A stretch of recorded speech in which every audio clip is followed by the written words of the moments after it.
Քրեական ոստիկանության Կոտայքի մարզային վարչության ծառայողները ձեռնարկած օպերատիվ հետախուզական միջոցառումների արդյունքում փաստական տվյալներ են ձեռք բերել, որ 44-ամյա եւ 36-ամյա եղբայրները ներգրավելով այլ անձանց նախապատրաստում են 32-ամյա երիտասարդի սպանությունը։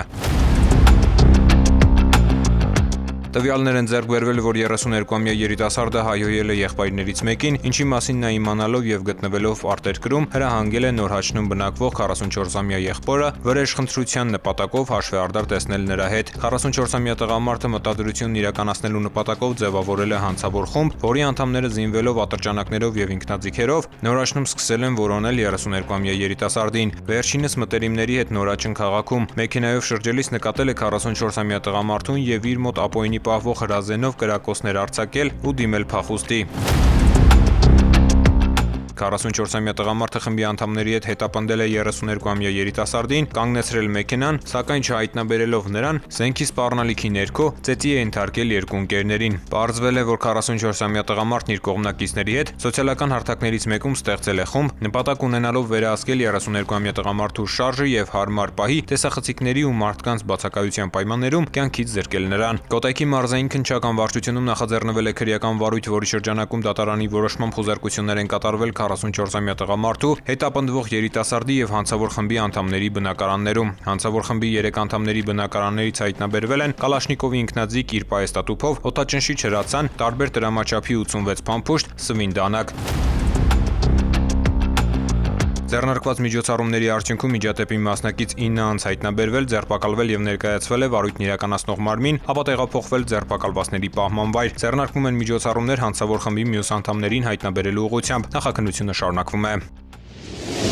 Շիրակի մարզի գումարտակի պարեկները մայիսի 7-ին Երևան-Գյումրի-Բավրա ճանապարհին ստուգման նպատակով կանգնեցրել են Lexus Magnus-ի մեքենա։ Պարզվել է, որ առջևի կողային ապակիների լուսաթափանցելիությունը չի համապատասխանում սահմանված չափանիշներին։ Վարչական իրավախախտումը չարձանագրելու նպատակով 25-ամյա վարորդը պարեկներին առաջարկել է գումար։ Երիտասարդը ձերբակալվել եւ տեղափոխվել է համայնքային ոստիկանության Աշոտսկի բաժին, իսկ տրանսպորտային միջոցը հատուկ պահպանվող տարածք։ Երիտասարդն ու կազմված փաստաթղթերը ներկայացվել են հակակոռուպցիոն կոմիտե։ Ներքին գործերի նախարարության եւ ենթակածառայությունների համակարգային արդիականացման շրջանակում վերազինվել է նաեւ սեյսմիկ պաշտպանության ոլորտը։ Եթե նախկինում ծառայության տարածաշրջանային կենտրոնները օպերատիվ հերթապահությունն իրականացնում էին միայն սպասարկման տարածքներում, իսկ տվյալների փոխանակումը կատարվում էր ալեհավաքային կապով, ինչը հաճախ հանգեցնում էր տեխնիկական խնդիրների, ապա այսօր ներդրվել են տվյալների հավաքագրման եւ մշակման առավել օպերատիվ եւ ճշգրիտ մոդելներ։ Ամբողջովին պատասխանատվությունը մեր հերթապահության ժամանակ մնում է հյուսային տարածաշրջանային կենտրոնի վրա, արդեն գործում է տվյալների հավաքագրման եւ օպերատիվ մշակման բաժինը համալրված համապատասխան գույքով եւ տեխնիկայով։ Առանցքային ձեռքբերումներից է դուբլյորի կամ փոխարինելիության սկզբունքի ներդրումը։ Այժմ տարածքային ստորաբաժանումները գործում են որպես մեկ միասնական համակարգ, ինչը նշանակում է, որ կենտրոնները կարող են լիարժեքորեն փոխարինել միմյանց։ Օրինակ, եթե սեյսմիկ իրադարձության օջախը Երևանում է, ապա Գյումրու կենտրոնը կարող է ստանձնել տվյալների մշակման եւ իրազեկման ողջ գործընթացը, ապահովելով տեղեկատվության անընդհատությունը։ Ի տարբերություն նախորդ տարիների, որտեղ զուգահեռ 3 թիմեր իրականացնում, այսօր իրականացում է մի թիմ, կամ Գյումրիի թիմը, կամ Երևանի, ըստ հերթապահությունների գրաֆիկի։ Հյուսիսային տարածաշրջանային կենտրոնը նաև կարևոր մասնագիտական դարբնոց է։ Այստեղ ուսանողներն ու աշակերտները հնարավորություն ունեն գործնականում ծանոթանալու սեյսմիկ ալիքների մշակման ընթացքին, ինչպես նաև երկրաշարժի էպիկենտրոնի եւ մագնիտուդի որոշման մեթոդաբանությանը։ Սեյսմիկ պաշտպանության տարածքային ծառայությունն այսօր առավել պատրաստված է դիմակայելու բնության մարտահրավերներին, իսկ համակարգի վերազինումը շարունակվում է։ Ղարաբաղից տեղահանված անձ, ունես փախստականի կարգավիճակ եւ ուզում ես ձեռք բերել Հայաստանի Հանրապետության քաղաքացիություն, ուրեմն շարունակիր դիտել տեսանյութը։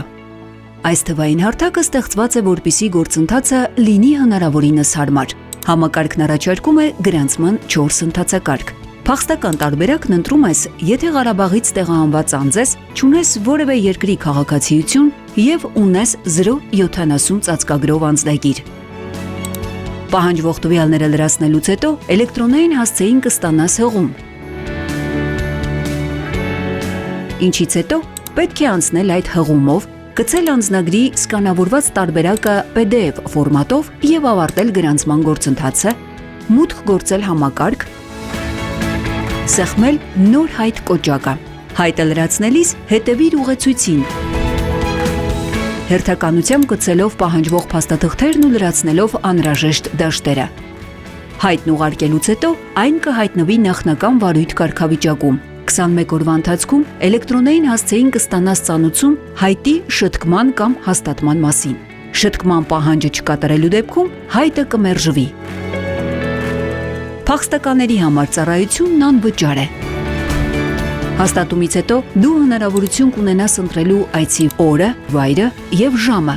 Այցելության ընթացքում կստուգվի ներկայացված տվյալների ճշտությունը եւ փաստաթղթերի վավերականությունը։ Այցից հետո 90 օրվա ընթացքում էլեկտրոնային փոստի միջոցով կծանուցվի քաղաքացիության շնորհման կամ մերժման մասին։ Քաղաքացիության շնորհման մասին ծանուցումը ստանալուց հետո անհրաժեշտ է ներկայանալ Ներքին գործերի նախարարության միգրացիայի եւ քաղաքացիության ծառայություն անձնագրավորվելու նպատակով։ Օտարերկրացի տարբերակն ընտրում ես, եթե Ղարաբաղից տեղահանված անձ ես, բայց ունես այլ երկրի քաղաքացիություն։ Որպես օտարերկրացի, գրանցման ընթացակարգը գրեթե նույնն է։ Սակայն տվյալ դեպքում ծառայության համար պետական տուրքը կազմում է 50,000 դրամ։ Հայաստանի Հանրապետության քաղաքացիության ստացումն այժմ ավելի պարզ է եւ հասանելի ցանկացած վայրից, ցանկացած պահի։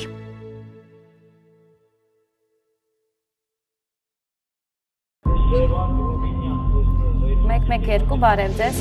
լսում եմ։ 112 լսում եմ ձեզ։ Քաղաքը նշեք։ Բարի շնորհակալություն, ընդունած եմ։ Ազանգ ունեն քաղաքացուն օգնություն անհրաժեշտ Մարաշտոցի փողոցներում։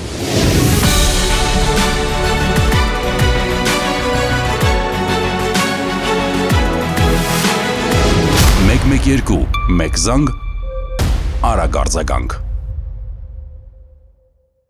Գործարկվել է Ներքին գործերի նախարարության ոստիկանության պաշտոնական նոր կայքը police.mia.gov.am-ը։ Ժամանակակից սկզբունքներով եռալեզու կայքը համապատասխանում է Հայաստանի Հանրապետության հանրային ծառայությունների թվայնացման սկզբունքներին, գործում է անպայն տիրույթում, արագագործ է եւ ծավալուն։ Տեխնիկական լուծումների արդյունքում կայքում գործում է նաեւ Եվրոպական միության ստանդարտներին համապատասխան ալգորիթմ, որի շնորհիվ այն հասանելի է նաեւ սահմանափակ կարողություններ ունեցող անձանց։ Կայքը հասանելի կլինի որոնման տարբեր համակարգերով, այլ երկրներում, ինչպես նաև հարմարեցված է տարբեր սարքավորումների էկրանների չափերին։ police.mia.gov.am-ը համահունչ է Ներքին գործերի նախարարության ոստիկանության օպերատիվ գործառույթներին։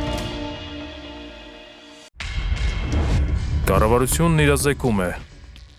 Կասկածելի անձանց եւ կազմակերպությունների միջոցով մի ստացեք եւ մի փոխանցեք դրամական միջոցներ։ Հարգելի քաղաքացիներ, Ներքին գործերի նախարարության ոստիկանությունը հորդորում է դրսևորել առավելագույն զգոնություն, երբ անծանոթ անձինք հորդորում կամ խնդրում են իրականացնել դրամական միջոցների ընդունում եւ փոխանցում։ Ձեռնպահ մնացեք կասկածելի գործունեություն իրականացնող հիմնադրամների կամ կառույցների միջոցով դրամական որևէ փոխանցում ընդունելուց կամ կատարելուց։ Այդպիսի փոխանցումների հետևանքով կարող եք ոչ միայն ֆինանսական կորուստներ ունենալ, այլև ձեր կամքից անկախ դառնալ հանցավոր շղթայի մի մասը։ Եղեք զգոն եւ չեք դառնա զեղծարարության զոհ։